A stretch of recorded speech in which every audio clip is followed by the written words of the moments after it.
Alors ça, c'est une personne. Moi je sais, ça n'a pas l'air, mais...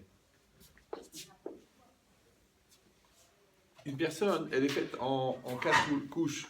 Un peu comme les poupées russes. Vous savez, les poupées qui s'emboîtent les unes dans les autres. Donc la plus profonde, c'est la neshama. D'accord? C'est l'âme. Au-dessus, il y a le nefesh. Alors on appelle le psychique, le moi, le je. Les Khamim, ils appellent aussi le cœur, le lève. Après, au-dessus, il y a le corps. Et au-dessus, il y a le vécu. Maintenant, chacune, elles sont emboîtées l'une dans l'autre. Exactement pareil qu'un ordinateur. Dans un ordinateur, la neshama d'ordinateur, c'est le DOS. Après, le système d'exploitation du DOS, c'est le Windows. Ça correspond au psychique, d'accord? Après, il y a le corps de l'ordinateur, la tour, la carte mère, la mémoire, tout ça, c'est là. Et après, ici, il y a tous les périphériques qui permettent d'avoir un lien avec l'extérieur. Le modem, l'imprimante, tout ce qui est le scanner, tout ça, ce qui a un lien avec l'extérieur. Maintenant, la personne, elle est faite comme ça. Ça veut dire qu'elle a une neshama. La neshama, elle est divine. Vous êtes au courant? Oui, non? Oui? D'accord? Et la neshama, elle a une des fonctions de la neshama, c'est comme une espèce de compresseur. Très puissant, très puissant. D'accord? Qui va donner une énergie. Cette énergie-là, elle passe de la neshama au nefesh. Elle passe ici.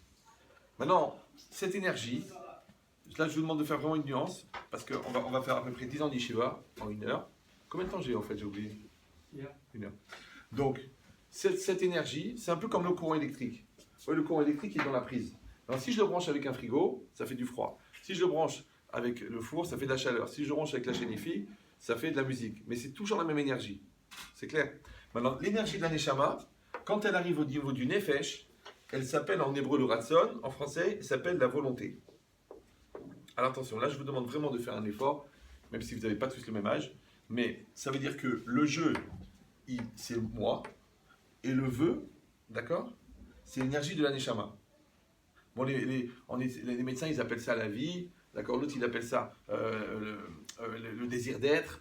Il y a plusieurs langages. Mais ce qui est intéressant, c'est que la nature, attention, la nature de cette énergie est divine, d'accord, mais l'orientation est humaine.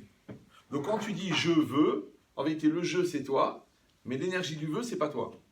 Parce que c'est moi qui ai pris le courant électrique, c'est vrai, mais je n'ai pas créé le courant électrique, et je n'ai pas créé une centrale électrique qui va amener le courant ici. Par contre, moi, j'utilise. C'est pour ça que vous payez l'utilisation du courant. Vous ne payez pas la fabrication du courant. Donc, de la même manière, j'ai cette neshama-là, qui est divine, qui va donner une énergie extrêmement puissante. Quand elle arrive ici, elle s'appelle la volonté. Cette même énergie, elle va arriver dans le corps. Quand elle rentre dans le corps, elle s'appelle la motivation. Ouais, tu prends 2 haltérophiles. Comment ça se fait que celui-là, il soulève 260 kg et celui-là, il n'arrive pas à soulever 40 kg? Ouais, parce qu'ils ont le même corps, ils ont les mêmes muscles, mais un, il est plus motivé que l'autre. D'accord? C'est ce qui fait qu'on... C'est pour ça que ratson, simulation rats. Rats, c'est courir. D'accord? Et après cette même énergie, quand elle arrive au niveau du vécu, elle s'appelle la détermination. En hébreu, ça s'appelle la achlata. Maintenant, il faut comprendre une chose très importante. C'est que c'est le jeu, c'est moi, ouais, qui va utiliser cette énergie-là au niveau, ici, elle va s'appeler la volonté. C'est moi qui la mets dans mon corps, parce que je suis motivé, je veux courir, je veux travailler, je veux truquer. Et c'est moi qui mets cette énergie-là dans mes choix. Donc si vous mettez dans la scolarité, eh ben, votre scolarité elle devient vivante. Si vous la mettez dans votre amitié, elle devient vivante. Pourquoi? Parce que cette énergie, c'est la vie. Maintenant, ce jeu-là, que je mets dans ma réalité, ou que je mets dans mon projet, ou que je mets dans ma scolarité, ou que je mets dans ma famille, ou que je mets dans mon couple, s'appelle en français le don de soi. Parce que ce soi-là, c'est celui-là. Ça va toujours? Maintenant, pour fabriquer quoi? Pour fabriquer le jeu qui est à l'extérieur. Donc en fait, il y a un jeu intérieur, qui ne se voit pas, qui est à l'intérieur, et un jeu extérieur qu'on voit. Maintenant, ce passage de là à là, c'est-à-dire le fait que je vais utiliser l'énergie de ma neshama pour que mon jeu se réalise là, oui, ça c'est d'après le Maharal de Prague, ça c'est la définition de la vie. Parce que le Maharal il dit Kol achaim zelatzed minakoach el hapoal. Toute la vie, c'est passer du potentiel au réel. On dit en français, je me réalise. Vous parlez français là? Oui, non? Oui. Ben, c'est très intéressant. Quand je dis je me réalise, le je c'est qui? Moi. Et le me c'est qui? moi. Alors, c'est qui réalise qui? D'accord? Comme je me lève. Ben, il faut dire je lève. Il fallait dire me lève. C'est quoi je me lève? C'est qu'en vérité, en moi, il y en a un qui n'a pas envie de se lever, ça s'appelle le bœuf, ouais. Et il y a le je qui veut se lever. Donc en fait, c'est le je qui va lever celui qui ne veut pas se lever. Comme si toi, tu n'as pas envie de te concentrer en classe. De l'autre côté, tu as une voix qui dit tu vas rater l'année. Donc en toi, tu as un côté qui a envie de rien faire et un côté qui a envie de réussir. D'accord? Et l'autre, il te met en colère. Tu as un côté qui a envie de lui mettre une baffe et tu as un côté qui dit attends, je ne suis pas un gamin. Donc le problème, c'est ça. C'est qu'il y a le jeu intérieur et le jeu extérieur. Maintenant, le but, on a dit, c'est de passer de là à là. Ça s'appelle la définition de la vie. D'accord? En français, ça s'appelle exister. Exister, c'est extérieur. Ister, être. C'est être à l'extérieur. Maintenant, vous avez compris que si ça, c'est la définition de la vie, donc celui qui n'existe pas, c'est-à-dire qui ne se réalise pas, bien qu'il a un grand potentiel, mais il n'arrive pas à le réaliser, d'accord? Donc il n'existe pas. Ça va toujours? Donc il n'est pas vivant. C'est logique. Si vous comprenez ça, en fait, tout l'objet de ce cours, ça va être d'essayer de vous aider, ouais, à faire ce passage-là. Parce que toute la vie, elle est là. Maintenant, le problème, c'est que pour passer de là à là, à là, à là, il faut créer les relais. Donc au niveau du Nefesh, ici, il y a l'intelligence, il y a la sensibilité, il y a la capacité imaginative, il y a la gestion des émotions, la peur, ouais, tout ça c'est ici. Ici au niveau du corps, eh ben, il y a la matérialité, il y a la bouffe, il y a les problèmes équatoriaux, il y a la paresse, il y a la lourdeur, donc il faut travailler ici. Ici, il y a le rapport avec la réalité, avec les épreuves, avec le temps, avec les obligations, avec l'école, avec le regard des parents, le regard des autres. Donc il faut, pour que l'énergie, elle passe de là à là, il faut créer le relais ici, le relais ici, le relais ici. Si je ne l'ai pas créé, ouais, je ne suis pas obligé, parce que ici, je vais être flemmard, je vais être lourd, je vais être très matérialiste ici.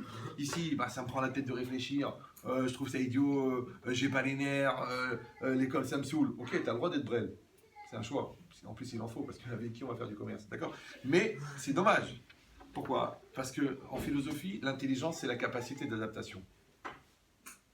Donc le contraire de l'intelligence, la bonnerie avec une lettre d'écart, ouais, c'est le fait que tu ne sois pas adapté. Maintenant, tu n'es pas adapté parce que tu es idiot, tu n'es pas adapté parce que tu n'as pas appris, tu n'es pas adapté parce que tu es paresseux, tu n'es pas adapté parce que tu as toujours un train de retard, et tu n'es pas adapté. Ça va? Voilà. Et ça, je pense, pour moi, hein, quand j'avais votre âge, je priais toute la journée de ne pas être un CON. J'ai beaucoup prié pour ça.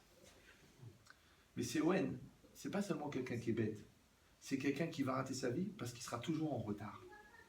Vous me suivez ou non? Comme il n'a pas réfléchi, parce que vous avez 15, 16, 17, 18, 19, 20, 21.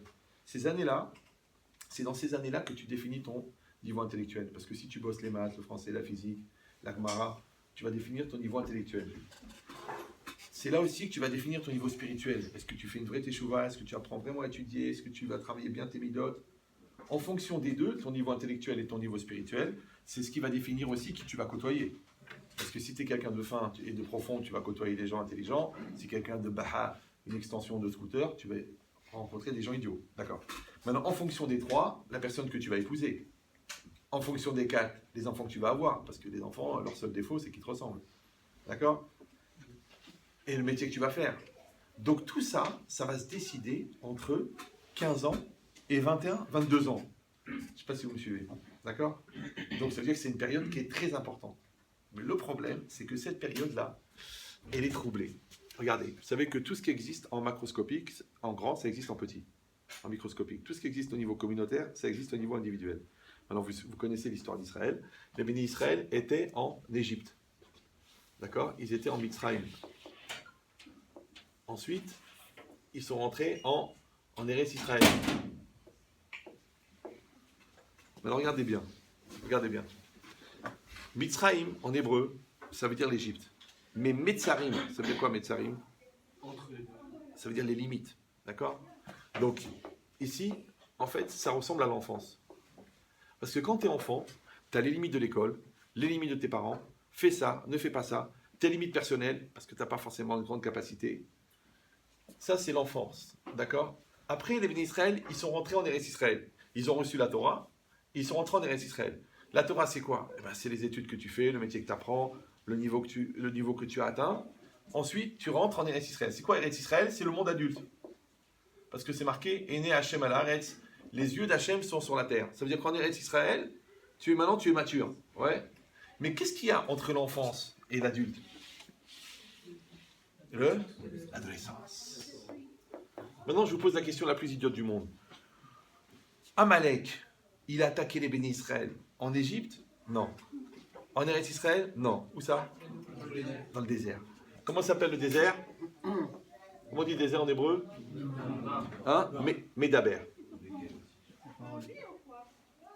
C'est là que tu n'as pas envie de parler avec tes parents. C'est là qu'il faut parler. Ouais. C'est là que tu n'as pas envie de parler avec les professeurs. C'est là qu'il faut parler. Maintenant, le problème, c'est que l'adolescence, c'est que tu n'es plus un enfant, mais tu n'es pas encore un adulte. Tu es assez grand pour faire des lourdeurs, mais tu n'es pas assez grand pour te rendre compte des conséquences. Ce passage-là, où tu vas renoncer au monde du rêve, des dessins animés, et où tu vas rentrer dans la réalité, il faut que tu payes ton loyer, il faut que tu prennes tes 30 000 euros, il faut que tu finisses HEC ou que tu finisses le Talmud, ouais. C'est ce passage-là, entre la fin du rêve et le début de la réalité, ça s'appelle la crise d'adolescence. Ça va toujours? Maintenant, le Rav de Brisk, il dit, plus la blessure est profonde, plus la cicatrice est solide. Vous me suivez ou... Voilà. Maintenant, je sais ce que vous allez me dire. Ben, et si on ne fait pas de crise d'ado, tu passes directement au monde des enfants, au monde de l'adulte. Il y a des gens, par exemple, qui sont soutien de famille à 14 ans, parce qu'ils ont perdu leurs parents, d'accord? Ou le gars, il a grandi au Cambodge pendant la guerre. Ben, lui, il n'a pas vraiment eu le choix. Ouais. Alors, le problème, c'est que ça, c'est des étapes nécessaires. Parce que ça, c'est nécessaire, ça, c'est nécessaire, ça, c'est nécessaire. Parce que quand tu fais ta crise d'adolescence à 16-17 ans, tu es entre tes parents, ton rave. Mais quand tu l'as fait, ta crise d'adolescence à 40 ans, tu trompes ta femme, tu fais une dépression, tu refuses ta vie. Parce que qu'est-ce que tu as fait? Tu as juste reporté les échéances. Or, la psychologie, je vous donne un secret, c'est comme les impôts, tu peux payer plus tard, mais il y a des indemnités. Maintenant, on a dit qu'Amalek, il attaque quand? Dans le désert. Donc le Yetzer Hara, c'est Amalek, il attaque l'homme dans l'adolescence. Pourquoi? Parce qu'il sait que s'il t'a planté dans cette période-là, que tu n'as rien foutu à l'école, que tu es un brel, que tu t'es pas défini au niveau de la religion, que tu maîtrises pas tes midotes, que tu côtoies les mauvaises personnes, que tu épouses une hamara, que tes enfants ils sont idiots, que tu as un métier débile, que tu gagnes peu d'argent parce que tu n'es pas à la hauteur, que tu n'assumes pas parce que tu es un hypocrite, après il sait que les 10 prochaines années elles sont mortes. Maintenant pourquoi je vous dis ça moi aujourd'hui? Parce que toute la journée, tous les jours, je travaille avec des adolescents, je travaille avec des couples, j'essaie de faire du shalom bayit. Maintenant, dans le shalom bayit, c'est quoi le shalom bayit? Ouais, la construction des couples, vous avez des parents, non? Oui? Ouais. C'est pas simple le shalom bayit, c'est pas simple. Pourquoi? Parce que c'est la rencontre de deux personnes. Et il y a du ça, il y a de la lourdeur, il y a de la bêtise, il faut de la finesse, il faut de la patience, il faut de l'intelligence, il faut savoir faire les choses. Tu veux travailler. Ouais, tu veux travailler. Tu peux crever, par exemple, pendant 4 ans à faire de la finance, ouais, et gaspiller ta jeunesse au lieu d'aller kiffer tranquille à Monte Carlo, et tu vas taper 4 ans de maths et 2 ans de finance. Mais après, tu vas prendre tes 32 000 euros par mois, à part les primes. Où tu peux t'amuser, rigoler, sympathiser, faire le clown en classe, perdre ton temps et tout. Et après, tu vends des téléphones boulevard Magenta à 750 euros, mais tu as le droit à un iPhone à la fin de l'année. iPhone 5, d'accord? Donc ça veut dire quoi? Ça veut dire que tu peux être un pauvre type ou tu peux être quelqu'un de bien. Ouais, tu peux être un homme fort ou tu peux être un homme faible. Et c'est là où ça se situe le problème en vérité. Pourquoi? Parce que je ne sais pas si vous connaissez ce mot. Personne. Comment ça se fait que le mot personne, il veut dire personne et il veut dire personne? C'est bizarre, non? Par exemple, toi, tu es une personne. Je ne peux pas te marcher sur les pieds, tu es une personne. Je dois te respecter en tant que personne. D'accord? Mais le mot personne veut dire aussi personne. Personne. Il y a quelqu'un? Ah, il n'y a personne. Ah, il n'y a personne? Comment c'est possible qu'il n'y a personne? Puisqu'il y a une personne. Alors moi, je raconte toujours cette blague. C'est une femme, elle vient me voir à la fin d'un cours, elle me dit, Rabbi Chetri, moi, mon angoisse, ça serait d'être seul sur une île déserte. Alors moi je lui dis, mais madame, c'est impossible. Elle me dit, pourquoi? Je dis, parce que quand vous êtes là, l'île n'est plus déserte. Elle me dit, oui, mais c'est pas ça que je veux dire. Elle me dit, je veux dire d'être seul. Vous allez être seul. Un palmier, du sable, et moi seul. Pas de copine, pas d'ambiance, pas de sortie, pas de synagogue, pas de famille, pas de cousin, rien. Moi, seul, sur une déserte, c'est l'angoisse. Je dis, mais madame, c'est impossible, puisque l'île n'est plus déserte, puisque vous êtes là. Alors il est vraiment lourd, le rabbin. Alors, je vous donne un secret. C'est le deuxième secret. Quand le rabbin vous fait répéter, c'est pas qu'il n'a pas compris ce que tu as dit. C'est que toi, tu n'as pas compris pourquoi il te fait répéter. C'est comme la vie. Quand tu vois que la vie se répète, les gens te disent « Ouais, mais Rav, comment ça se fait que j'ai toujours les mêmes épreuves ?» Parce que tu redoubles. Si tu ne fous rien à l'école en CM2, l'année d'après, au lieu d'être en 6e, tu es en CM2. Tu dis « Mais comment je peux être en CM2 J'étais l'année dernière en CM2. » Bah, t'as rien foutu. Oui, j'ai rien foutu, mais quand même, pourquoi je suis en CM2 ? Tu comprends rien ou quoi ? Ça s'appelle passer de classe. D'accord ? Maintenant, le mot personne, il veut dire personne et il veut dire personne. Pourquoi ? Parce que si tu ne fais pas tout pour être une personne, tu vas être personne. Maintenant, si tu es personne, ne sois pas choqué qu'on ne te donne pas le respect qui est dû à la personne, puisqu'au fond, tu sais que tu es personne. Alors j'ai dit à cette femme, je dis, moi, je vous dis que l'île, elle est encore déserte. Vous savez pourquoi ? Parce que personne n'est arrivé. Elle me dit, mais à moi, je dis, mais vous êtes qui, vous ? Vous savez que le mot personne, il vient de personnel. Personnel, c'est quoi ? C'est que toi, tu es une personne propre. Maintenant, la Neshama, quand vous étudierez si tu veux, vous allez apprendre que la Neshama, chacun d'entre nous a une Neshama unique. En résumé, c'est une silhouette formée par une masse d'étincelles divines propres. D'accord ? On a autant d'étincelles divines que de jours à vivre. Donc ça fait une silhouette. Cette silhouette, on l'appelle Tselem Elohim. Bon, pour vous donner une image, c'est comme par exemple H2O. H2O, c'est quoi H2O ? L'eau. Donc l'eau, c'est 2 atomes d'hydrogène et 1 atome d'oxygène. Comment on montre comme ça, on fait un dessin avec des baguettes, on dit ça H, H2O. D'accord ? Et bien imagine que la Neshama, c'est un cumul d'étincelles qui va donner une certaine forme. Elle est propre à chacun. Toi, tu as une Neshama, toi, tu as une Neshama, on n'a pas la même Neshama. Maintenant, on dit que cette Neshama, elle va produire une certaine énergie. Vous avez bien compris que la Neshama de Moshe Rabbeinu et la Neshama du Bahad, c'est pas la même. Donc, elle ne va pas produire la même énergie. Donc, celle-là, elle va produire 30 millions de kilowatts, et celle-là, elle va produire 1 million de kilowatts. Ok. Maintenant, l'énergie, quand on est prise en charge par le jeu, d'accord, qu'est-ce qu'elle va faire ? C'est que, de la même manière que la Neshama est unique, alors aussi le Nefesh, il est unique. Chacun d'entre nous, il a une combinaison sensibilité, intelligence active, imagination, capacité de synthétisation, sensibilité propre à chacun. Pourquoi ? Parce que la Gemara dit que Shem Shepartsouf et Em Shonot, de la même manière que les visages sont différents, le Nefesh est différent, le psychique est différent, le moi est différent. Ça veut dire quoi ? Vous savez qu'il n'existe pas 2 vrais jumeaux dans le monde. Vous savez, non ? 100% jumeaux, ça n'existe pas. Pourquoi ? Parce que au moins les empreintes digitales, elles sont différentes.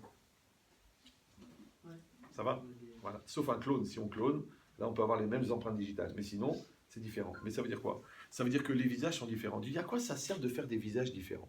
C'est compliqué pour le bon Dieu quand même. Ouais.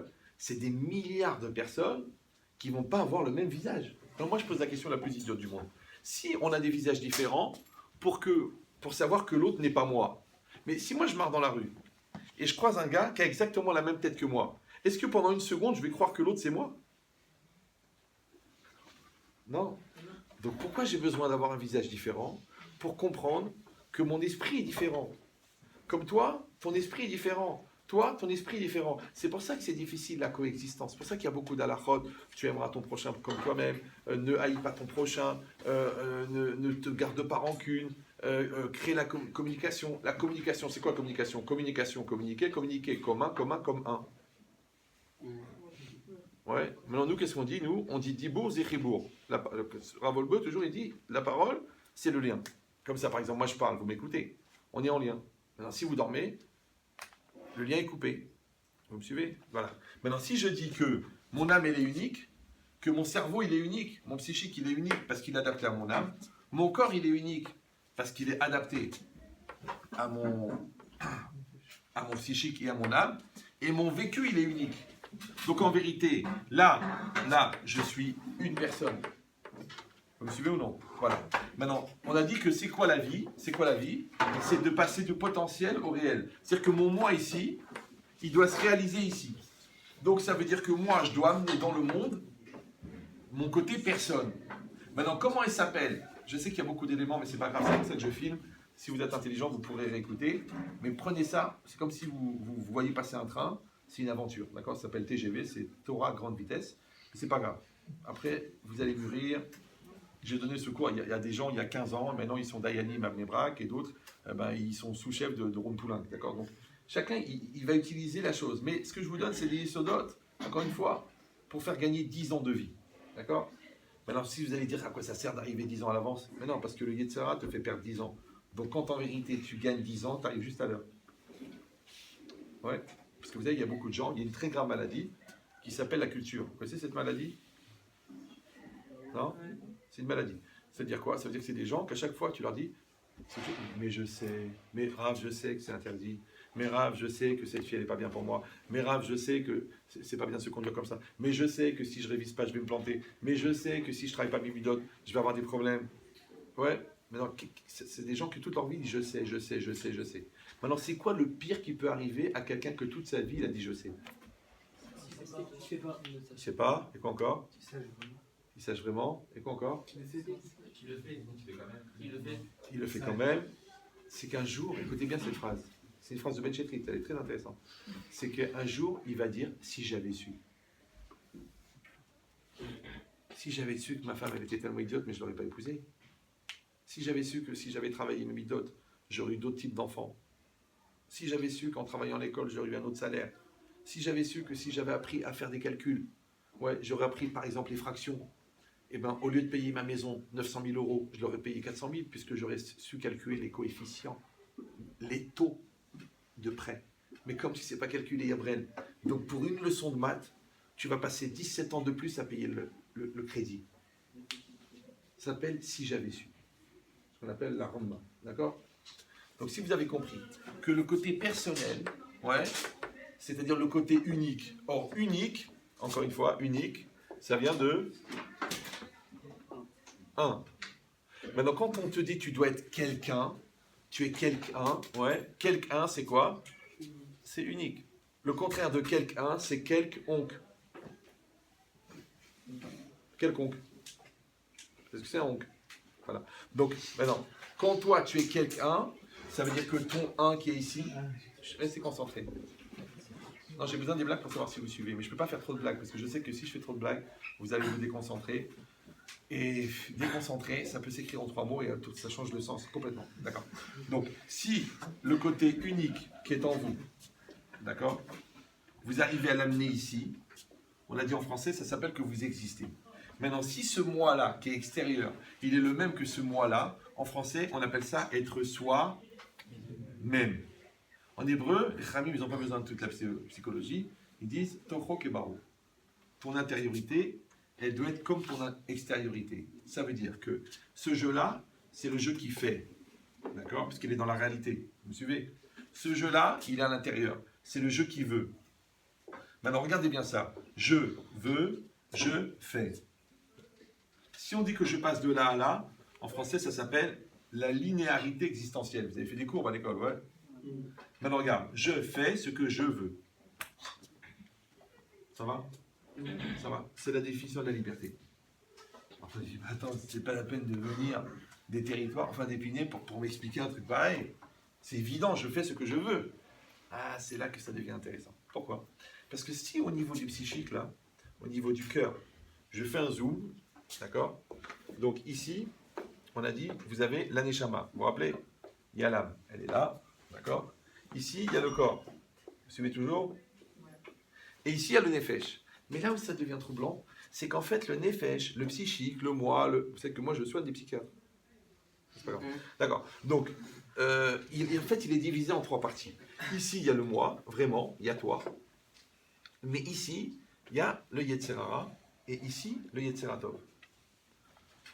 Nous, on l'appelle Yetzirara, Yetziratov. Eux, ils l'appellent la tendance à la destruction, la tendance à la construction.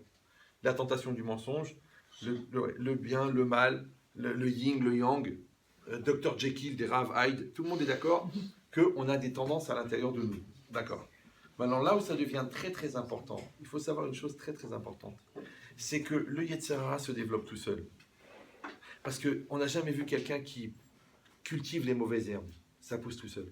Ne fais pas d'effort pour être idiot, reste naturel. D'accord. Mais pour devenir intelligent, ça demande des efforts. Donc le moi, c'est toi qui le développes, mais le Yetzer Hara, c'est une tendance. Maintenant, où est l'erreur? C'est que si la personne n'a pas fabriqué son moi, elle va s'identifier avec son Yetzer Hara. La preuve, c'est quand elle fait une bêtise, elle fait la bêtise. Elle fait la bêtise. Et d'ailleurs, quand tu lui dis, ouais, je fais ce que je veux, je fais ce que je veux. Après, quand il se fait attraper, qu'est-ce qu'elle dit? Elle dit, c'est pas moi. Après, tu lui prouves que c'est la personne, parce que tu lui montres les photos, l'ADN et tout. Il dit, bon, ok, c'est moi, mais c'était plus fort que moi. Je n'étais pas moi-même. Écoute ce mot-là, au niveau psychiatrique, il est intéressant. Ouais. Alors, vous avez appris les pronoms. Je, tu, il, nous, vous, il, ce sont des pronoms personnels. C'est, le c'est, c'est quoi? Impersonnel. Ça va? C'est arrivé, c'est impersonnel. Comment c'est venu? Maintenant, quand je dis je fais ce que je veux, ça s'appelle que je suis en maîtrise du jeu, je suis en connaissance du jeu, ce jeu-là, il se réalise dans ce jeu-là, et je fais dans mon acte ce que je veux dans ma tête. Super, magnifique, t'es l'adulte, t'es la maturité, t'es le tzaddik, super. Mais si ici, à la place du jeu, il y a c'est. Bah oui, parce que quand tu dis c'était plus fort que moi, c'est-à-dire qu'il y a un truc en moi qui me fait faire des trucs à moi que je ne le connais pas. Puisqu'à chaque fois qu'on pose la question je ne sais pas, je dis mais pourquoi tu mens? Bah je ne sais pas. Mais pourquoi tu ne travailles pas? Tu sais que tu vas te planter à la fin de l'année? Bah je ne sais pas. Pourquoi tu le frappes? Tu sais bien que tu vas être renvoyé de l'école? Je ne sais pas. Alors écoutez-moi bien. Comme à mes enfants, moi je leur dis la même chose à mes enfants. Écoutez bien. Si à une chose qui te concerne à toi, de ta vie à toi, quand on te pose la question pourquoi tu l'as fait, tu dis je ne sais pas, tu dis c'est plus fort que moi, et tu dis je sais que ça va m'amener des problèmes, mais j'arrive pas à me maîtriser, ça veut dire que tu vis pas ta vie.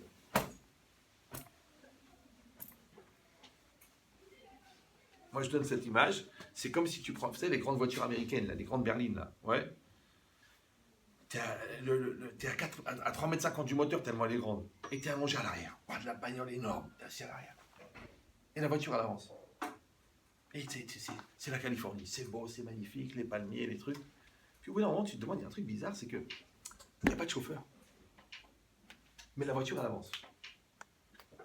Alors je te dis un secret, troisième secret, ouais, c'est que si tu es dans une voiture et que la voiture avance, ouais, et que toi tu es allongé à l'arrière, c'est qu'il y a quelqu'un d'autre qui conduit. Ça va ou c'est trop abstrait? Si tu es allongé à l'arrière d'une voiture qui avance et que c'est pas toi qui conduis, c'est que c'est quelqu'un d'autre qui conduit. Super. Voilà. Alors je vous dis un secret. Comment ça se fait que ça te dérange quand tes parents ils t'imposent de faire ça? Ouais. Quand le prof il t'impose de faire ça, quand l'école elle t'impose de faire ça, et quand le Yetzer Hara il t'impose, ça te dérange pas? Je vais te dire pourquoi, c'est très simple.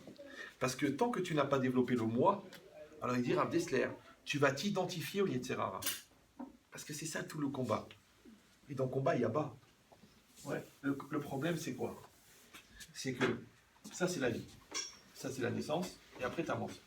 Jusqu'à l'âge de 13 ans, pour un garçon, ouais, le Yetzer Hara Tov, attention, le Yetzer Hara Tov, il est en sommeil.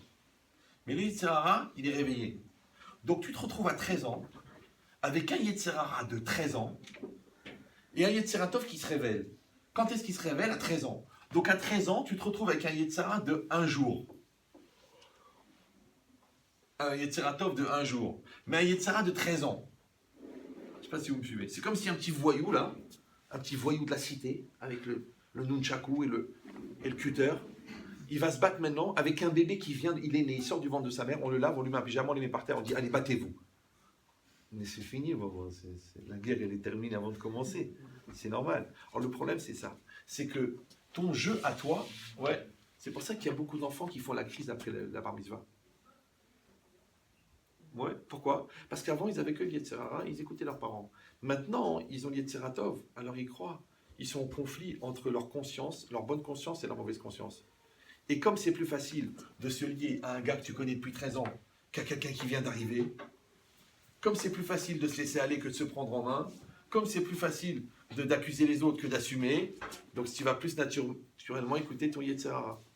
D'accord? Mais le Yetzirah, c'est pas toi. La preuve, c'est que quand tu fais une bêtise, après tu dis c'était pas moi. Tu dis c'était plus fort que moi. Donc ça veut dire qu'il y a un truc en toi qui est pas toi, qui est plus fort que toi. Alors combien vous êtes là-dedans? Mais on a dit que, et lui comment il s'appelle? Le C, impersonnel. Donc le contraire du jeu. Ça veut dire que quand tu n'es pas toi, c'est lui qui est toi.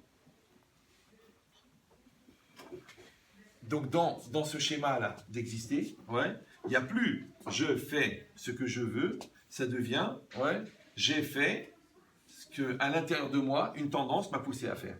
Et comme cette tendance, elle est impersonnelle et qu'elle a pris ta place, donc du coup, toi, tu deviens personne. Et tu ne peux pas te réaliser à l'extérieur, puisque réaliser, c'est que le jeu, il arrive là. Mais si tu n'as pas développé ton jeu, d'accord? Donc il n'y a rien. Donc le rien, il va arriver là, ça ne marche pas. Maintenant, puisqu'on a dit que ça, c'est passer du potentiel au réel, et ça s'appelle la vie, d'accord? Donc quand tu n'as pas développé ton potentiel, il ne va pas arriver au réel. Donc ça s'appelle la mort. Qu'est-ce qu'ils disent les Chachamim? Tout ça en résumé, parce qu'ils n'ont pas le temps de développer. Ils te disent Rechaim bechayehem nikraim metim. Les Rechaim de leur vivant sont appelés morts. Non, les gens ils croient que. Alors ça veut dire quoi? Ça veut dire je suis condamné à mort? C'est-à-dire que je suis puni de mort? Non, non, c'est juste que tu es mort. Ouais. C'est comme si quelqu'un il a une très grande intelligence, mais il est paresseux. Il va rien faire. Il a un très grand potentiel, mais il l'utilise pas. Il va rien faire. Il a bien bossé sa leçon, mais il n'a pas confiance en lui. Du coup, il avait un terreau, il va rien faire. C'est-à-dire que si tu n'as pas créé les relais ici, vous me suivez ou non? Les relais du Nefesh, les relais du gouffre, parce que là, tu es flemmard, donc tu n'y arrives pas. Là, tu te couches tard le soir, tu es inconscient, tu te lèves pas le matin. Après, comme tu te lèves pas le matin, tu es crevé en classe. Comme tu es crevé en classe, tu ne comprends rien. Comme tu comprends rien, tu fais le balagan. Comme tu fais le balagan, tu es renvoyé de l'école. Tout ça pourquoi? Parce que tu n'as pas eu l'intelligence d'eux.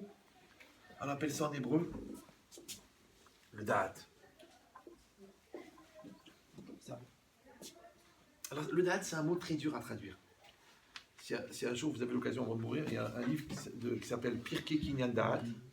Non, pas obligé de mourir le lendemain. Mais c'est-à-dire c'est un livre qu'il faut avoir étudié dans sa vie. Peut-être vous pouvez faire un petit peu avec les morim, avec les rabbanim que vous avez. C'est un très très grand livre. Le mot da'at,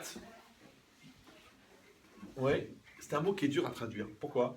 Parce que da'at, c'est quoi la da'at?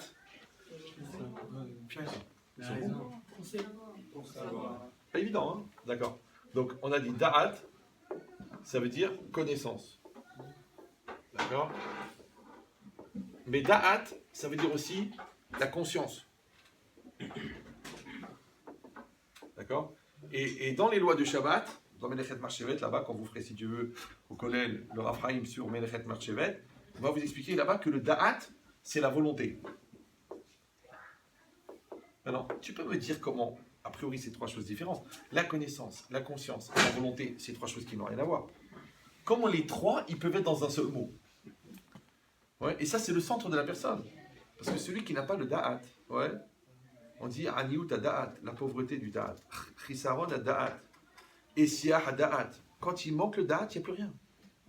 Écoutez bien. Kol mishen boda'at, Talmid Chacham shen boda'at, un Talmid Chacham, un érudit qui n'a pas de da'at, c'est comme une nevela, comme une charogne. Parce que c'est quoi un homme? Un homme en vérité. C'est un cadavre avec une conscience. C'est un cadavre avec une intelligence. Maintenant, si tu enlèves l'intelligence, qu'est-ce qui reste? Le cadavre. Donc regardez, c'est quoi le da'at? Alors je vous donne une définition. Donc là, c'est le 4e secret. Vous notez un peu, je vois que tout le monde prend des notes, c'est bien, c'est très intelligent de votre part. D'accord. Donc, non, c'est impossible de noter, ça va trop vite, c'est impossible. Mais si Dieu veut, vous allez réécouter. Écoutez bien. Le da'at, en vérité, écoutez bien, c'est que la connaissance dans la Torah, elle ne doit pas seulement être connue, elle doit être vécue. D'accord? Donc, écoutez bien la définition. Le da'at, c'est vivre sa connaissance en toute conscience et selon sa volonté. Maintenant, qu'est-ce que c'est la conscience? La conscience, c'est une des facettes, c'est l'arc électrique établi entre toi et la réalité. Par exemple, là, vous êtes là, moi je suis là. Vous êtes conscient? Oui, non, non, vous êtes conscient. Être conscient, c'est quoi? C'est que je suis lié à la réalité. Dans la Torah, ça s'appelle mitkaven et ne mitkaven. Est-ce que tu es mitkaven à ce qui se passe? Est-ce que tu sais que tu es en train de manger ta ref? Est-ce que tu sais que c'est Shabbat aujourd'hui? Ça s'appelle mitkaven. Maintenant, et le ratson, c'est quoi? C'est la volonté. On a dit que la volonté, elle vient de l'âme. Quand elle est prise en charge par l'homme, elle devient le moteur. Tu mets de la volonté dans quelque chose, ça marche. Maintenant, si, écoute bien, s'il manque la volonté, mais il y a la conscience et la connaissance, ça s'appelle un glandeur. S'il y a la conscience, il y a la volonté et la connaissance, mais il n'y a pas la conscience, ça s'appelle un inconscient. S'il y a les deux, mais il n'y a pas la connaissance, ça s'appelle un ignorant. Maintenant, tu dois savoir et vivre ton savoir, tu dois avoir la conscience pour être dans ta réalité, et tu dois avoir la volonté. Quand les trois sont réunis, écoutez bien, que tu vis ta connaissance en toute conscience, c'est-à-dire en temps réel, tu es conscient. C'est pas que si j'avais su, j'y ai pas pensé, excusez-moi, j'avais la tête ailleurs, j'étais pas concentré. C'est dommage, parce que le temps où tu n'es pas concentré, le temps il passe quand même. Vous me suivez ou non? C'est comme les gens, par exemple, qui te disent j'ai manqué de présence d'esprit. Excusez-moi, Rav, le gars, je trompais ma femme, mais je ne me rendais pas compte de la réalité, je ne me rendais pas compte de la gravité. Mais maintenant que je me suis fait attraper, j'ai compris. Ouais, c'est comme le gars, tant qu'il n'est pas renvoyé de l'école, il croit qu'il ne se fera pas renvoyer. Maintenant qu'il est renvoyé, il dit monsieur le directeur, ça y est, j'ai compris, ça y est, j'ai grandi. Ça s'appelle en français, il a pris conscience. Vous suivez ou non? Maintenant, écoutez bien, si je vis ma connaissance en toute conscience et selon ma volonté, les trois en même temps, ça s'appelle Ben Da'at. J'arrive, d'accord? Et Ben Da'at, vous savez comment ça se traduit en français? Maturité. Mature. En vérité, le Da'at, c'est la maturité. Voilà. D'accord? La maturité, c'est le contraire de l'immaturité. L'immaturité, c'est le manque de présence d'esprit. Maintenant, qui c'est qui va m'encourager à ne pas réfléchir, à ne pas apprendre, à ne pas vivre ce que je pense, à ne pas avoir conscience, à ne pas avoir de volonté? Le Yetzer Hara. Maintenant, quand le Yetzer Hara, il va remplacer ma personne, moi, je suis personne. Quand je suis personne, je ne vis pas ma vie. Monsieur ou non? Parce que tu te réveilles, tu te dis, mais attends, mais comment j'ai pu me marier avec une idiote pareille? Ah, j'étais inconscient. Après, tu te dis, mais comment je vais faire pour payer le loyer? Ben, je sais pas, tu travailles. Non, je travaille pas. Mais tu es inconscient. Après, tu dis, mais comment tu vas t'expliquer à tes enfants qui doivent devenir adultes, puisque toi-même, tu es un gamin? Ah, mais je me suis pas rendu compte. J'étais inconscient. Donc, je vous donne un secret. C'est pas parce que tu es inconscient que la vie, elle s'arrête. C'est pas parce que tu bosses pas à l'école que le reste de la classe, il avance pas. C'est pas parce que tu n'as pas réfléchi que le temps, il passe pas. Alors, moi, je pose la question la plus idiote du monde. Tu vois, le mec, il arrive, il vient lundi matin pour voir les résultats. Donc, il y a la liste de tous les gens qui ont été reçus à l'examen d'entrée HEC. Ouais, il y a la liste, par ordre alphabétique. Et lui, il cherche son nom, il ne trouve pas. Il cherche Ben Chetrit, il ne voit pas. Il bon, peut-être c'est pas par ordre alphabétique, donc il se tape toute la liste, tac, tac, il ne voit pas. Puis il y a un gars à côté de lui, il dit, excuse-moi, tu viens pourquoi là? Il dit, ben je viens pour voir si je suis reçu à l'examen. Il dit, mais excuse-moi, mais t'étais pas à l'examen. Il dit, oui, je suis pas venu, mais on sait jamais.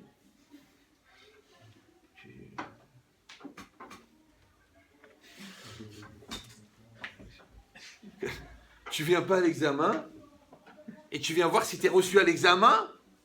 Tu fous rien toute l'année. Après, comment ça se fait qu'au conseil de classe, ils m'ont mis redoublement? Mais c'est-à-dire que tu crois, écoutez, cette phrase, elle est bizarre. C'est que toi, tu sais que tu n'as rien fait, mais tu espères quand même avoir les résultats comme si tu avais fait. C'est comme le mec qui ment, par exemple, ouais, et qui ne comprend pas pourquoi on ne lui fait pas confiance. Celui-là, il ne rend pas l'argent, il ne comprend pas pourquoi on ne lui prête plus. Ouais. Celui-là, il fait des avérotes, il ne comprend pas pourquoi Hachem s'éloigne de lui. Mais tout ça, c'est la même chose. Ça s'appelle en français les conséquences. Conséquences, ouais. En fait, ce sont des séquences, mais qui s'adressent à des gens particuliers. Mais par séquence, ouais. C'est ça la logique. Ça s'appelle, en philosophie, ça s'appelle la loi de causalité. Ouais. C'est la cause. Maintenant, vous croyez à la causalité, vous? Oui, non? La cause entraîne la conséquence. Ouais. Voilà. Ça s'appelle la siba et le mesovev. C'est-à-dire qu'il y a une cause à tout. D'accord? Maintenant, quand il y a une cause à tout, il y a aussi une cause à la cause. Et il y a une cause à la cause, et une cause à la cause. Et quand on remonte de plus en plus à la cause, on arrive à la cause première. La cause première, c'est Hachem. Maintenant, il faut savoir une chose très importante, c'est que si je n'ai pas construit, c'est-à-dire ma capacité à lutter contre mon Yetzer Hara, automatiquement, je ne vais pas vivre ma vie. Encore une fois, les Khamim, ils n'ont pas... Vous savez, moi j'ai enseigné à des professeurs qui ont fait 14 ans d'études de psychologie. Ils m'ont dit, mais écoutez, ils passent sur Internet, vous les voyez, ils font de la formation, c'est des coachs, des patrons du 440. Ils me disent, mais avec ton cours, j'ai compris ce que je n'ai pas compris pendant 14 ans à la fac. Et c'est normal, pourquoi? Parce que Hachem, avant de créer le monde, il a écrit la Torah. Après, il a regardé dans la Torah pour créer le monde. Donc tout ce qui existe dans le monde est écrit dans la Torah. Maintenant, il y a deux manières de comprendre le monde. Soit tu observes les phénomènes et tu tires des principes, ce qu'on appelle la science. Soit tu vas regarder à l'origine, et l'origine, elle va t'expliquer ce qui s'est passé après. Ça s'appelle Sod Hachem Lireav. Le secret de Dieu est à ceux qui le craignent. Vous savez que quand vous allez à la faculté de médecine de Montpellier, vous rentrez, il y a la statue du Ramban. Le Ramban, d'accord, c'est quelqu'un qui a vécu il y a plus de 1000 ans. Enfin un peu moins de 1000 ans, et ce Rav-là, c'était un très très grand chacham, un très grand tzaddik, et c'est aussi un médecin, et c'était aussi un mathématicien, c'est un génie. Ok. Maintenant, lui, il a dit dans un des livres qui s'appelle Dat Akdusha que la semence de l'homme, elle est constituée comme le sang, et que le sang, il est fait de particules extrêmement petites, et que chaque particule, elle contient toutes les caractéristiques physiques, psychiques de la personne. Voilà. Vous me suivez ou non? Ça s'appelle l'ADN. Le problème, c'est que le Ramban, il a vécu en 1114. Je ne sais pas si vous savez ce que c'était le Goy en 114. C'est que le mec, il a compris la roue, il était content. Ouais, il a compris qu'en mettant un matelas par terre, ça faisait moins mal que quand il n'y avait rien. Et lui, il est en train de parler de l'ADN. Mais on ne savait même pas ce que c'était la cellule. Donc, les scientifiques sont bons, mais ils sont longs. C'est un problème. Voilà. Moi, j'ai eu la chance de ne pas faire d'études. Ouais, et je fais des colloques devant des gars. Il y a le médecin de Vladimir Poutine, un généticien, il m'a dit, écoutez, je voudrais apprendre votre enseignement. Je dis, écoutez, je ne sais pas, j'ai pas fait d'études, comment je vais lui dire quoi, lui? Tosfot. Voilà. Donc, qu'est-ce qui est marqué ici? Restez calme. C'est vraiment 3 heures. Hein. Pardon? Le prochain cours, c'est quelle heure? Vous avez encore un petit quart d'heure ou Ouais. vous êtes fatigué, saturé, pourvu qu'il s'étouffe? Ça va? C'est bon. Alors. Donc, un sport, ça va. Là, il est dans le cérébral. Là. Les Chachamim, tout ça, ils l'ont résumé en une phrase dans Pirkei Avot. Vous l'avez sûrement appris. Ezeu Gibor, Akovesh et Titzro. Qui est l'homme fort? Celui qui maîtrise son Yetzer Hara. Maintenant, vous avez vu que le Yetzer Hara, c'est celui qui te propose d'exister à sa place. Ça va? Maintenant, Gibor, ça vient de Gever. C'est quoi Gever? Un homme, un adulte. D'accord? Maintenant, quand on dit Ezeu Gibor Akovesh et Titzro, c'est-à-dire qu'il y a un rapport entre le Gibor et le Yetzer Hara. Vous me suivez ou non? Mais si on dit que Gibor, ça veut dire Gever, donc il y a un rapport entre Gever et le Yetzer Hara. Alors je vous donne un secret, encore une fois, c'est le 5e ou le 6e. Imata Gever, à Yetzer Hara ou Yeled. Si toi tu es un homme, ton Yetzer Hara c'est un enfant. Si toi tu es un enfant, ton Yetzer Hara c'est un homme. Maintenant, Gibor, ça veut dire dur, d'accord? Maintenant, si toi tu es fort, la vie elle est facile. Si toi tu es faible, la vie elle est difficile. Maintenant, si tu n'as pas bossé le programme, l'interro elle est dure. Si tu as bien bossé, tu as bien écouté en cours, tu as bien fait les exercices. Moi, quand j'étais à votre époque, alors pas en première et en terminale, moi j'étais très très bon en philosophie et en français. Donc qu'est-ce que je faisais? Je faisais des centaines d'exercices de maths. Parce que j'étais moins bon en maths.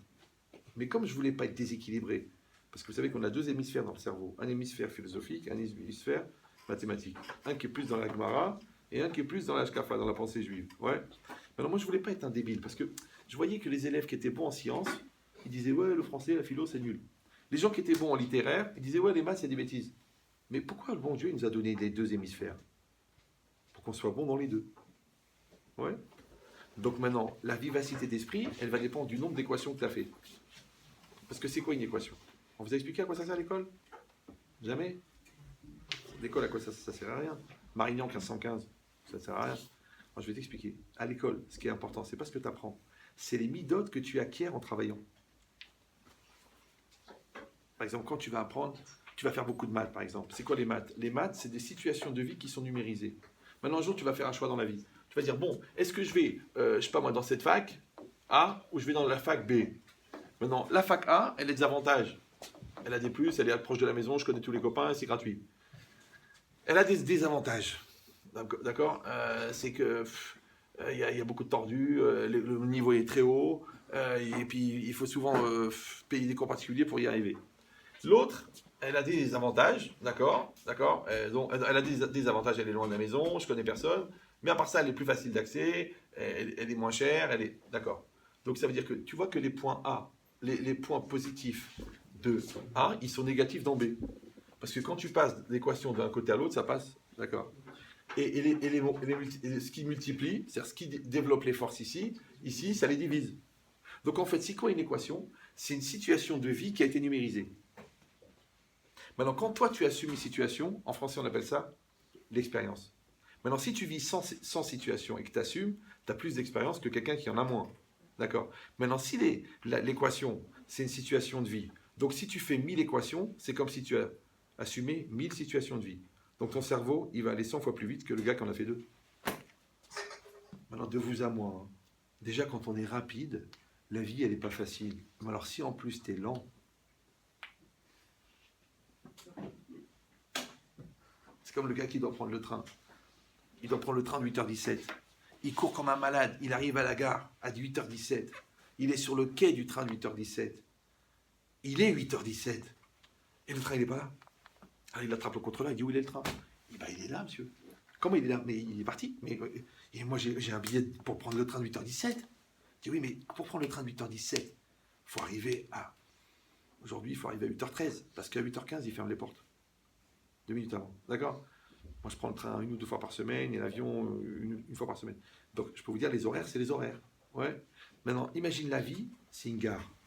Les trains, c'est les opportunités. Le quai, c'est la réalité. Et le temps, c'est l'horaire. Maintenant, quand tu as raté le train, le train est parti. Vous me suivez ou non? Non, tu sais rien, je prends le prochain. Mais le prochain, c'est un autre train. Il y a d'autres personnes, il y a d'autres circonstances. C'est une autre classe, c'est une autre école, c'est un autre système. C'est un autre. Ouais, parce que tu as perdu le temps. Maintenant, je vais vous dire une chose. Il y a des gens, écoutez bien, ils arrivent tellement en retard. C'est pas le train qui est parti, c'est la gare. Si c'est un peu abstrait. Ouais. Vous me suivez ou non? C'est que le gars, il arrive 10 ans en retard. Ils ont détruit la gare, ils ont mis un supermarché. Il dit, c'est pas possible. Il attrape un gars, il dit, mais il y avait une gare ici. C'est comme des gens qui sont prêts à se marier à 44 ans. Ils décident de mettre au boulot alors qu'ils ont 28 ans. Ouais. Ils veulent sauver son couple après le divorce. Il dit, tiens, allez, je vais commencer à lire des livres sur l'éducation alors que ses enfants sont déjà mariés. Celui-là, il vient après que la gare, elle est partie. Vous me suivez ou non? Maintenant, comment on peut être tellement décalé, comme si tu étais dans le coma? Genre, j'ai rien compris, j'ai rien réfléchi, j'ai rien vu venir. Parce que t'es khmar. Je vous dis, moi, j'avais très très peur, j'ai prié ça, j'ai prié Hachem. Et j'étais pas religieux, mais j'étais pas idiot. Ouais, on dit, nous, ça veut dire les tefilines, kasher. Mais on allait en bus à la synagogue, tous les Shabbats. Et moi, je comprenais pas pourquoi les gens ils allaient à pied. Je dis, mais ils sont bêtes, il y a le bus. Parce qu'on était ignorants. Voilà. J'ai fait 13 ans de Talmud Torah, mais on n'avait appris que des choses basiques. On n'a pas étudié vraiment. Mais l'idée, c'était quoi? C'est que, malgré que j'étais pas religieux, mais j'avais peur d'être un CON. Pourquoi? Parce qu'on a dit les plus grands choix de la vie, tu les fais à 20 ans. Mais si tu es tellement lourd, tellement paresseux, tellement débile, tellement brêle, que tu te rends compte de la gravité quand tu as 30 ans, mais les choix, ils sont déjà faits. C'est pas si beau. Ouais. C'est comme si tu es dans le coma, un mec qui prend ta main, il te fait signer un prêt 400 000 €, une maison à son nom, le mariage avec cette fille-là que tu n'as jamais vue, après tu te réveilles. Tu dis bonjour madame, mais enfin chérie, tu ne me reconnais pas? Ah, c'est qui cela? Mais c'est tes gosses. Quoi? Des brels pareils? Ah bon, c'est quoi cette maison? Elle est pourrie. Mais on est en train de la payer. Mais qu'est-ce que je fais comme métier? Bah tu es boueur. Moi? Et boire? Bah attends, t'étais dans le coma, il fallait bien qu'on choisisse pour toi. Bon, je grossis, mais en vérité, c'est pire. C'est pas grave, d'accord? Donc, si on a dit que... Moi, je suis très optimiste, hein, mais de nature. Donc, Gibor, moi, je vous fais un peu peur parce que vous êtes jeune. Je préfère aujourd'hui vous exciter un peu, plutôt que vous venez me voir dans 10 ans, en Shalom Beit, en me disant, écoutez, ma femme est partie avec un voisin, parce que j'ai aucune confiance en moi. Je dis, c'est dommage. Tu te rappelles, j'avais fait cours. Je t'avais fait cours, j'avais donné... Oui, je me rappelle. Là, j'étais dans l'avion, j'allais en Eretz Israël. Et un barou, il est venu, il m'a cassé la tête pendant 3 heures dans l'avion, sur la Hashkafa, sur l'Inyanim, sur le pile-poule, sur le truc. Je dis, mais d'où tu sors, toi? Il m'a dit, ben, vous êtes venu une fois à l'école de l'Alliance, vous avez fait un cours, ça m'a éclaté la tête. Et après, je suis parti, maintenant, il est à Presbourg, il étudie tous les jours. Une tête, une vraie tête. Ça veut dire que chacun, il peut écouter Ben Chetrit et se marrer en bon coup. Je dis, vraiment, j'ai passé un moment, il était marrant. En plus, c'est moins cher que Gad. Ou alors, ouais, il va bouger, il va grandir, il va gagner du temps.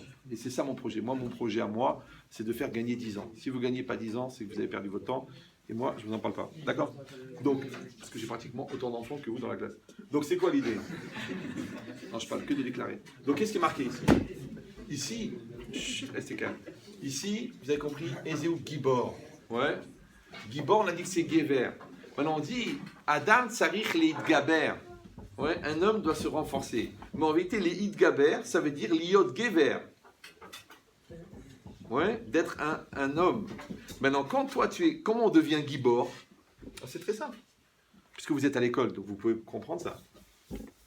Chaque année, à la fin de l'année, on décide au conseil de classe si vous allez passer de classe. Donc la vie, en fait, c'est un escalier. D'accord? Tu fournis des efforts, tu passes en troisième. Tu fournis des efforts, tu passes en seconde. Tu fournis des efforts, tu passes en première. Maintenant, quand est-ce que l'enfant il passe en première? Quand est-ce que tu passes en première? Tu dis, ben, le jour du conseil de classe. Non. Pendant toute l'année de seconde, tu passes en première. D'accord? Ça veut dire que comment tu grandis en passant d'une étape à l'autre. Mais comment tu grandis? Parce que tu apprends le programme. D'abord, tu assistes au cours. Tu apprends le programme. Tu fais les exercices. Les exercices, qu'est-ce qu'ils font? Ils font que tu te confrontes avec les examens. Et les examens, qu'est-ce qu'ils font? Ils te font grandir. Maintenant, qu'est-ce qu'il dit on a dit tout à l'heure que le Maharal, vous vous rappelez, il a dit que la définition de la vie, c'est quoi? Kol hachaim zelatset mila koach et la poal. Toute la vie, c'est passer du potentiel au réel. Super. Donc en français, on a dit que ça s'appelle se réaliser. Maintenant, le Ramban, qu'on a cité tout à l'heure, dans la Akedat Yitzhak, le passage de la Torah où on parle de l'épreuve, ouais, quand Hachem il a demandé à Abraham de sacrifier son fils, là-bas, le Ramban, il a un langage incroyable. Il dit que l'épreuve qu'il a eu Abraham, c'était pour les Yotse, mi maase tov, mi lev tov, les maase tov. C'est-à-dire qu'il doit passer d'un cœur qui est tov à un acte qui est tov. On a dit le cœur, c'est quoi? C'est ici, vous vous rappelez ou non? Donc le cœur, en vérité, c'est le potentiel. D'accord? Et le maasé, c'est ici, c'est l'acte. Donc ça, c'est l'acte. Donc il faut que tu passes d'un acte, d'une pensée à un acte, d'une volonté à un acte. Ça va toujours? Super. Maintenant, quand tu arrives à faire ça, comment tu le fais? Parce que la vie, elle te pose des questions. Ça s'appelle un nisayon. Par exemple, toi, tu as appris le cours de maths, tu connais le cours de maths. Pourquoi tu passes l'interro de maths? Ça ne sert à rien. Ouais. Bon, c'est pour vérifier que tu connais. Mais si le prof il est malin, il va donner des coups de vis à l'intérieur du truc. Pourquoi? Parce qu'il ne veut pas savoir seulement si tu connais. Il veut savoir si tu as vraiment imprégné, intégré, si tu es devenu ce que tu as appris. Ça veut dire quel niveau de maturité tu as atteint par rapport à la leçon. Ça veut dire que l'exercice t'a fait passer de cette étape-là à cette étape-là. C'est-à-dire que tu deviens un enfant de 16 ans pendant la 15e année. Mais si tu bosses pendant la 15e année. Maintenant, l'homme, il est comme ça. Ouais. Donc ça, c'est son corps psychique. Ça, c'est son corps physique. Le corps physique, ça pousse tout seul, comme un arbre. Mais le corps psychique, comment il grandit? Parce que toi, tu es ici, le moi. Le Yetzirara, il est ici. Qu'est-ce qu'il va faire? Il va te proposer des exercices. Ce qu'on appelle en hébreu des nisyonotes. Donc lui, il pose une question. D'accord? Toi, tu as la réponse. Mais il faut que tu répondes à la question. Quand tu vas répondre à la question, comme tu vas faire l'interro de maths, comme tu vas répondre à la question de la Gemara, quand tu réponds, tu passes de là à là. Comment on a dit que ça s'appelle ça? Passer de là à là? Exister, d'accord? Tu vas passer du potentiel au réel. Maintenant, ça, une question, une réponse, un lien avec la réalité. En français, ça s'appelle une expérience. Maintenant, quelle est la résonance? Je sais que vous êtes fatigué, mais j'ai fini en 5 minutes. Après, vous avez encore 1 an et demi à écouter des cours très, très gentils. Donc, si je dis que ça, c'est l'expérience, d'accord? Et ça, c'est l'existence. Alors, quelle est la résonance de l'existence à travers l'expérience? Confirmation par texto, c'est la maturité. C'est quand tu grandis en assumant. Donc, le Yetzirah te pose une question, toi tu réponds à la question. Quand tu assumes la question, tu grandis. On dit ça s'appelle la Hamod Benisayon. Tu viens à l'école, tu écoutes le cours, tu fais les exos, tu viens à l'interro, t'éclates l'interro. T'éclates l'interro, c'est pas seulement que tu as une bonne note, c'est que tu as grandi. Vous me suivez ou non?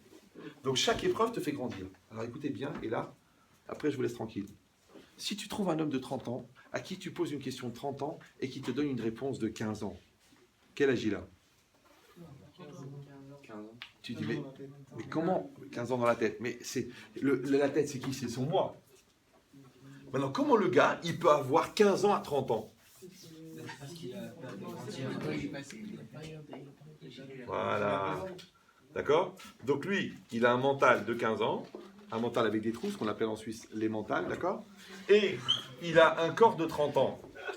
Mais comme il a un corps de 30 ans, il a un vécu de 30 ans, il a des épreuves de 30 ans, mais il a une réponse de 15 ans. Donc il a 15 ans. Maintenant, il dit, mais comment on peut avoir 15 ans à 30 ans? Ça veut dire que ça fait 15 ans qu'il ne répond pas aux questions de la vie. Ça fait 15 ans qu'il ne va pas à l'école du Nisayon. Ça fait 15 ans qu'il a arrêté de grandir. Maintenant, le problème, attention, c'est que Hachem, il s'adresse à celui-là ou il s'adresse à celui-là. Vous me suivez ou non?